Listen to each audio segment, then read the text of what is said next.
Welcome back. Homeless is an issue here in San Diego and in California, and everyone knows about it. We are joined now by Laura Ches, who will explore the root cause of homelessness amongst the locals here in San Diego. Laura, good morning to you. Thanks for coming back. It's so nice to see you. Thanks for having me. All right, so I see 4 bins of homelessness. I see people that are mentally ill. Okay. I see people that are drug or alcohol dependent. I see people who are just down on their luck economically. Right. And then I see that 4th group who it's almost a lifestyle choice where there's a criminal element to it. So I see 4 bins. How do you fix the problem? What do you think the root cause of those? What's the common denominator amongst those 4? Well, from what we've seen over the last 7 years as we've been doing outreach among the homeless community, we have seen that there is drug addiction, and the buckets that you mentioned, those 4, aside from the people that are situationally homeless where they may have lost a job, and we saw that a lot with COVID, living in their car, I would take that bucket and put it aside and talk about mental health, drug addiction, and those that have made it a lifestyle. Maybe there's some criminal activity. I would say what I've seen is that drug addiction is a common theme among all 3 buckets. That's what we've seen. So rather than trying to support, I mean, it seems like government always picks the most expensive solution. Trying to build low-income housing. Man, you're fighting capitalism forces there. You're never going to achieve that. But building a drug treatment center. Come on.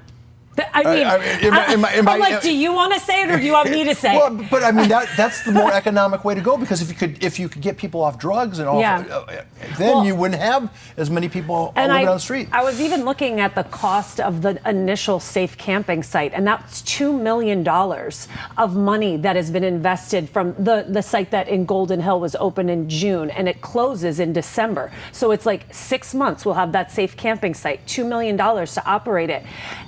And what I'm saying is maybe for next year, what we could focus on is a detox solution. The number of beds in San Diego for those that are on fentanyl, opioids, heroin, alcohol is so low compared to the number of people that are on those drugs. And that's why what we do at We See You San Diego is we actually pay for people to go to private detoxes, because we're so frustrated with the system and the fact that there's not enough detox beds to get these people off the opiates that are killing them. To get off hard drugs like that, how long is it? Is there a 30-day solution? It's longer than that, right? No, it's not at all. Yeah. So what we do in our approach, what we found, you can get somebody who is on fentanyl, if you assist them through medical detox and you want to get them drug-free. I'm not talking about a lifelong methadone addiction or on Suboxone forever. 10 days, Paul. We do it all the time. We assist people on fentanyl that are homeless get into a private detox. 10 days later, they're drug-free. And then after the 10 days, we assist them with finding the right recovery program. That's 6 months, 9 months, 12 months. 30 days doesn't work. Outpatient, when you're on fentanyl or heroin, outpatient doesn't work, 30 days doesn't work. You need a long-term solution, because when you're talking about the root cause, besides the drug addiction, you have to ask what's underneath that. And we found across the board, it's trauma from childhood, different issues that people have experienced during their upbringing that have led them to cover the pain with drugs. So, and in a combination of bad choices.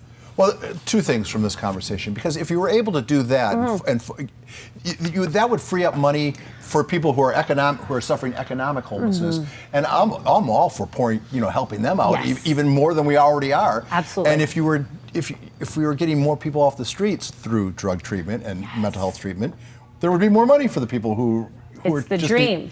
Right? Dream. I mean, but because what is the advantage in taking somebody who's drug dependent and putting them in the low income housing? It doesn't cure the problem, because I wish that I had it with me, but in my purse that's sitting over there, I have a key and I keep it with me. And the reason I keep it with me is because one of our guests, we do a dinner for people so that we can build relationships. One night, one of our guests came. She's in one of the low-income housing solutions, but she was chronically homeless, addicted to meth. One night, she was at the dinner, still coming to the dinner, using services while she's inside, and she handed the key over and said, this isn't working. And she just started sobbing. She gave her low-income housing key to me and said, take me to drug rehab. I need a different solution. And so I keep a key in my wallet just I always remember that.